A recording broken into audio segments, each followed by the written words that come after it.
Welcome students.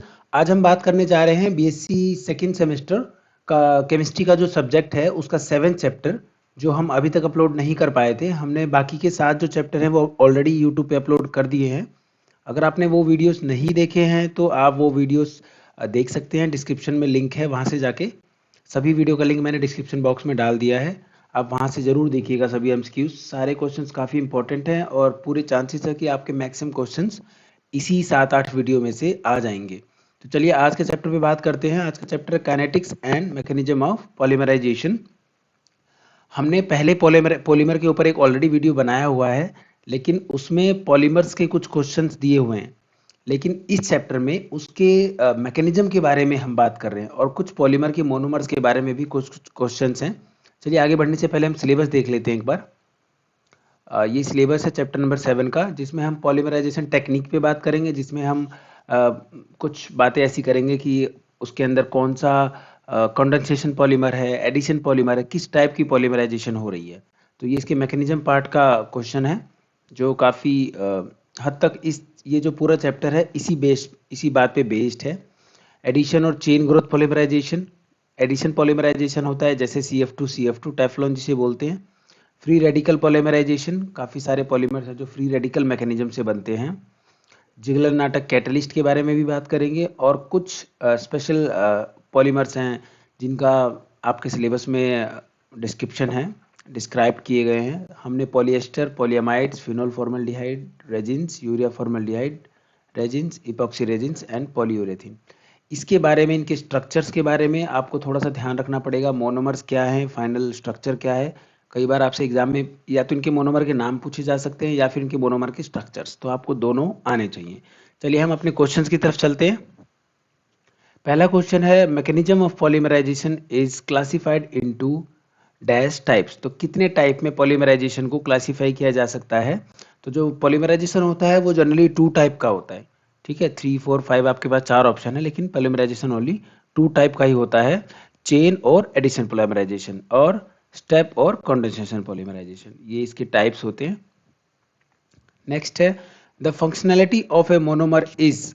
किसी भी functionality की एक मोनोमर की क्या है, सिंगल, डबल, ट्रिपल और नो। तो जो डबल बॉन्ड होते हैं वो इसकी फंक्शनैलिटी होती है किसी भी मोनोमर की, क्योंकि डबल बॉन्ड से वो इजीली एक मोनोमर दूसरे मोनोमर से जुड़ने में आसानी हो जाती है। तो इसका जो आंसर होगा वो होगा ऑप्शन बी, डबल बॉन्ड। चलिए नेक्स्ट क्वेश्चन देखते हैं। The polymerization take place by dash of the monomer molecules. Number A addition, number option B self addition, number option C dissociation और option D condensation। तो जो polymerisation होता है वो monomers के आपस में जुड़ने से होता है। आपस में एक मोनोमर दूसरे मोनोमर से जुड़ता है तो उसे बोलते हैं सेल्फ एडिशन। तो इसका जो आंसर है वो होना चाहिए सेल्फ एडिशन। नेक्स्ट क्वेश्चन है The byproducts like water and methyl alcohol are produced in the chain reaction. तो by products water, methyl alcohol ये प्रोड्यूस होते हैं चेन रिएक्शन में। तो इसका ऑप्शन आपको ऑलरेडी गिवन है, ऑप्शन बी फॉल्स, ये गलत है। By products water, methyl alcohol इस टाइप का कुछ भी प्रोडक्ट नहीं निकलता पॉलीमराइजेशन के केस में। कंडेंसेशन पॉलीमर में निकलता है, लेकिन चेन रिएक्शन में ऐसा कुछ नहीं होता। चेन रिएक्शन में सिंपल एक मोनोमर से दूसरा मोनोमर जुड़ता चला जाता है, उसमें कोई बाई प्रोडक्ट्स नहीं निकलता। What is used as an initiator in a free radical polymerization? Butyl lithium. Butyl lithium एक बेस होता है। ट्राइफ्लोरोएसिटिक एसिड, मिथाइल अल्कोहल और पिरिडीन। तो ट्राइफ्लोरोएसिटिक एसिड होता है जो एक इनिशिएटर का काम करता है। इसमें 3 फ्लोरीन लगे रहते हैं एसिटिक एसिड के कार्बन पे। अगला क्वेश्चन है what is an important characteristics of all condensation polymer. तो आपको कंडेंसेशन पॉलीमर के बारे में कुछ पता होना चाहिए। तो उनमें से कौन सा चीज है जो इंपॉर्टेंट है इन 4 ऑप्शन में से। पहला तो है condensation is observed on the walls of reaction vessel. Second है a small molecule is lost as bond form between the polymerizing molecule. C option है at least one of the polymerizing molecule contain C11C bond. और option D the polymeric product is an ester. तो आपसे condensation polymer के बारे में पूछा गया। Condensation polymer वो होते हैं जिसमें से एक मोनोमर का H और दूसरे मोनोमर का OH, ये दोनों आपस में कंडेंसेशन होकर वाटर मॉलिक्यूल को एक्सक्रीट करते हैं। ठीक है, जिसमें से एक प्रोडक्ट निकलता है। एग्जिट करता है। तो जो small molecule is lost as bonds form between the polymerizing molecule, ये इसका करेक्ट आंसर होना चाहिए। Option B is correct answer. Next question है what metallic elements are used in Ziegler Natta polymerization catalyst. तो जिगलर-नाटा कैटलिस्ट में जो जिगलर-नाटा polymerisation होता है उसमें जो कैटलिस्ट होता है उसमें टाइटेनियम का यूज किया जाता है। तो आपका पहले ऑप्शन में मैग्नीशियम है, मरकरी है, कैल्शियम है, ऑप्शन सी में टाइटेनियम, एल्युमिनियम है और आयरन और कॉपर है। तो जो टाइटेनियम केवल एक ही ऑप्शन में है, तो इसका आंसर होगा titanium and aluminium. Titanium aluminium के साथ मिलके जिगलर-नाटा कैटलिस्ट बनाता है। नेक्स्ट क्वेश्चन है chloroprene is use to synthesise. तो क्लोरोप्रीन नियोप्रीन को बनाने के लिए यूज किया जाता है। अगला क्वेश्चन है nylon 66 which type of polyamide is. तो नायलॉन जो 66 होता है वो किस टाइप का पॉलीअमाइड होता है? प्लास्टिक होता है, रेजिन होता है, फाइबर होता है या नन होता है? तो जो नायलॉन 66 होता है वो एक फाइबर होता है। ठीक है, तो इसका करेक्ट आंसर होना चाहिए option C fibre. Polymers with cross link chains are known as. तो पॉलीमर्स होते हैं जिसमें क्रॉस लिंक चेन्स होती है वो प्लास्टिसाइजर्स कहलाते हैं, थर्मोप्लास्टिक पॉलीमर्स कहलाते हैं, थर्मोसेटिंग पॉलीमर कहलाते हैं, ओरिएंटेड पॉलीमर्स कहते हैं। तो ये होते हैं thermosetting polymers.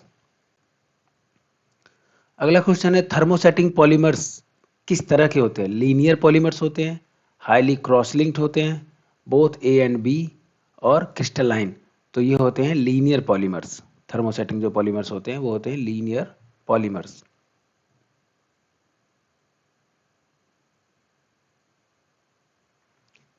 Ziegler Natta catalyst contain titanium in dash oxidation state +3, +4, +2 और इनमें से कोई भी नहीं। तो जो जिगलर-नाटा कैटलिस्ट होता है उसमें टाइटेनियम +4 ऑक्सीडेशन स्टेट में होता है। Option B +4 oxidation state. Next question है an example of chain growth polymer is. तो चेन ग्रोथ पॉलीमर का एक एग्जाम्पल आपको बताना है, ये होना चाहिए टेफ्लॉन। ऑप्शन सी टेफ्लॉन, जिसमें चेन ग्रोथ पॉलीमर का सही एग्जाम्पल है। नेक्स्ट क्वेश्चन है vulcanization action makes the rubber. तो जो वल्कनाइजेशन किया जाता है जिसमें सल्फर को डाल के पॉलीमर को हीट किया जाता है, तो उससे क्या होता है जो पॉलीमर है वो मोर फ्लेक्सिबल हो जाता है, उसकी फ्लेक्सिबिलिटी बढ़ जाती है। तो इसका जो करेक्ट आंसर होना चाहिए वो होना चाहिए ऑप्शन डी मोर फ्लेक्सिबल। अगला क्वेश्चन है विच out of the following polymer is hard. तो सबसे हार्ड पॉलीमर कौन सा होता है? थर्मोसेटिंग पॉलीमर होता है जो सबसे हार्ड होता है। तो पहले तीन ऑप्शन इसके करेक्ट आंसर नहीं है, option D will be the correct answer. अगला क्वेश्चन है which one out of the following has an ester linkage. Ester linkage किस में होता है? ब्यूना एस, टेफ्लॉन, टेरिलीन और पॉलीथीन। तो जो टेरिलीन होता है उसके अंदर एस्टर लिंकेज होता है और टेरिलीन का दूसरा नाम डेक्रोन भी होता है। तो अगर यही क्वेश्चन में डेक्रोन आंसर ऑप्शन रहता तो आपको डेक्रोन पे टिक करना होता। तो टेरिलीन और Dacron is correct answer of this question. Next है Bakelite is an addition polymer, thermoplastic, thermosetting और इलास्टोमर। तो बेकेलाइट जो होता है वो थर्मोसेटिंग पॉलीमर होता है। Which compound is combined with phenol to prepare bakelite. तो जो बेकेलाइट होता है वो फिनोल और फॉर्मल्डिहाइड से मिलके बनता है। ठीक है, तो इसमें फॉर्मल्डिहाइड जो पहला ऑप्शन है HCHO, यही इसका करेक्ट आंसर है। आपके रेफरेंस के लिए हमने पिक्चर डाला हुआ है, देखिए ये है फिनोल। क्वेश्चन में फिनोल तो लिखा ही हुआ है। आपसे क्वेश्चन में ये भी पूछा जा सकता है कि which compound is combined with formaldehyde to prepare bakelite. तो दो हैं यहाँ पे हमारे पास जो यूज होते हैं, तो इनमें से एक का नाम दे के दूसरा नाम पूछा जा सकता है आपसे। तो आपको ये ध्यान रखना है कि यहाँ अगर फॉर्मल मान लीजिए इस ऑप्शन में फिनोल भी एक ऑप्शन रहता तो ऐसा नहीं कि आप उसको फिनोल को टिक कर देते, क्योंकि फिनोल तो इन्होंने ऑलरेडी क्वेश्चन में दिया हुआ है। तो आपको जो ऑप्शन दिया है वो छोड़ के दूसरा ऑप्शन टिक करना है। हमारे क्वेश्चन में दिया हुआ है फिनोल के साथ यूज करना है, तो हमें फॉर्मल्डिहाइड इसका जो ऑप्शन है वो इसका करेक्ट आंसर होना चाहिए। क्वेश्चन में फॉर्मल्डिहाइड रहता तो हम फिनोल पर टिक करते, अगर यहाँ ऑप्शन में फिनोल होता तो। चलिए next question, the compound used in the formation of terylene, ethylene, vinyl chloride, adipic acid और इथाइलिन ग्लाइकोल। तो जो टेरिलीन होता है वो इथाइलिन ग्लाइकोल से मिलके बनता है। इथाइलिन ग्लाइकोल और टेरिथैलिक एसिड इन दोनों को मिलके बनता है टेरिलीन, और डेक्रोन, इसका नाम डेक्रोन भी होता है। ठीक है, तो इसका आंसर हो गया इथाइलिन ग्लाइकोल। अगर इसके ऑप्शन में टेरिथैलिक एसिड होता है इथाइलिन ग्लाइकोल की जगह तो हम इसे भी टिक कर देते, या इसके दो ऑप्शन होते इथाइलिन ग्लाइकोल टेरिथैलिक एसिड, अगर दो ऑप्शन होते तो फिर थर्ड ऑप्शन उन्हें एक और देना पड़ता, बोथ ए एंड बी या बोथ ए एंड सी, दो ऑप्शन के लिए कोई एक ऑप्शन होता आपके पास। ठीक है, तो आपको ये मोनोमर्स थोड़ा सा याद करने पड़ेंगे, प्रैक्टिस करने पड़ेंगे, ताकि एक ही मोनोमर अगर दिया गया तो आप दोनों में से कोई भी एक मोनोमर आपके एग्जाम में दिया जा सकता है। ऑप्शन में आपके टेरिथैलिक एसिड भी हो सकता था। तो ये छोटी सी बात है जो आपको ध्यान रखनी है एग्जाम में। अगला क्वेश्चन है which one of the following is thermosetting plastic. Thermosetting plastic कौन सी है? शायद हमने ये क्वेश्चन कर लिया है, बेकेलाइट इसका करेक्ट आंसर है। हमने ये क्वेश्चन थोड़ा सा घुमा के किया है एक स्लाइड में। अगला क्वेश्चन है पॉलीमराइजेशन इन विच टू और more than two chemically different monomer take place. तो देखिए पॉलीमराइजेशन जिसमें दो और दो से ज़्यादा chemically different monomer take part करते हैं उनको हम कोपॉलीमराइजेशन कहते हैं। तो इसका जो आंसर होगा वो होगा option B, copolymerization. Which one out of the following is obtained as a result of addition polymerization? तो बेकेलाइट, प्रोटीन, नायलॉन, तो नायलॉन ये सब नहीं, पॉलीथीन जो होता है जिसमें इथीन ही होता है, एक इथीन दूसरे से जुड़ता चला जाता है, तो ये होगा एडिशन पॉलीमराइजेशन का एग्जाम्पल पॉलीथीन, जिसे हम नॉर्मली घर में यूज़ भी करते थे, जिस पे गवर्नमेंट ने अभी थोड़े दिन पहले बैन लगाया है। मार्केट में हम सब्जी लेने जाते हैं या कुछ भी लेने जाते हैं तो हमें पॉलीथीन में करके ही दिया जाता है, उसे हम बोलते हैं polythene. Option C polythene. The structural formula of the monomer of natural rubber is. तो नेचुरल रबर का आप हो सकता है इसमें थोड़ा कंफ्यूज हो जाएं, CH2 double bond CH CH CH2 इस तरीके के स्ट्रक्चर से। तो जो पहले तो मैं आपको बता दूं इसका जो करेक्ट आंसर है वो है D, option D correct answer है। और अगर आपको इसे याद करना है तो आप इस स्ट्रक्चर से याद कर सकते हैं। ठीक है, double bond, single bond, double bond, मतलब आपको ट्रांस कार्बन एक बनाना है जिसको हम बोलते हैं एस सिस टाइप, एस ट्रांस टाइप, इसे बोलेंगे एस ट्रांस टाइप कंपाउंड। आपको double bond, single bond, double bond और एक सिंगल बॉन्ड और लगाना है। तो इस तरीके से याद करना आसान है। तो अगर आप देखेंगे तो CH2, ये रहा CH2, उसके बाद कार्बन, CH2 के बाद ये रहा कार्बन, इस कार्बन पे CH3 लगा हुआ है तो इस कार्बन पे ये रहा CH3, इस CH3 के बाद CH और CH2। ठीक है, तो इस पिक्चर को याद करना ज़्यादा आसान है इन कंपैरिजन टू इस तरह से स्ट्रक्चर को लिख के। तो आप इसको एक दो बार प्रैक्टिस कर लीजिए और इसको फिर इससे मैच कर लीजिएगा। आपके एग्जाम में ऐसा भी हो सकता है कि इसी तरह के लाइन स्ट्रक्चर, लाइन वाले फॉर्मूले में ही सारे जो आंसर है वो दिए हों, तो आपको कंफ्यूज नहीं होना है, ध्यान रखना है थोड़ा सा। अगला क्वेश्चन है which of the following is not a polymer. तो इनमें से कौन सा पॉलीमर नहीं होता है? सिल्क, DDT, DNA और स्टार्च। तो लगभग सबके बारे में हमने पढ़ लिया है ऑलरेडी। DDT है जो हमने 11th-12th में पढ़ा हुआ है, ये एक पॉलीमर नहीं होता। स्ट्रक्चर मैंने आपके रेफरेंस के लिए दिया हुआ है, देख लीजिए, ये एक पॉलीमर नहीं है। नेक्स्ट क्वेश्चन है what does the chain initiation step of free radical polymerisation consist of? Decomposition of initiator, addition of free radical to monomer, both A and B, none of the mentioned। तो question एक बार फिर से पढ़िए आप, what does the chain initiation step. Chain initiation step में free radical जो free radical polymerisation होता है उसका चेन इनिशिएशन स्टेप क्या होता है? तो वो होता है डिकम्पोजिशन ऑफ इनिशिएटर और addition of free radical to monomer. तो जो इसका आंसर होगा वो होगा बोथ A एंड B, दोनों ही स्टेप्स होते हैं इस केस में, तो इसका आंसर हो जाएगा ऑप्शन सी। अगला क्वेश्चन है which is the rate determining step of chain initiation step. तो रेट डिटरमिनेशन किससे होता है?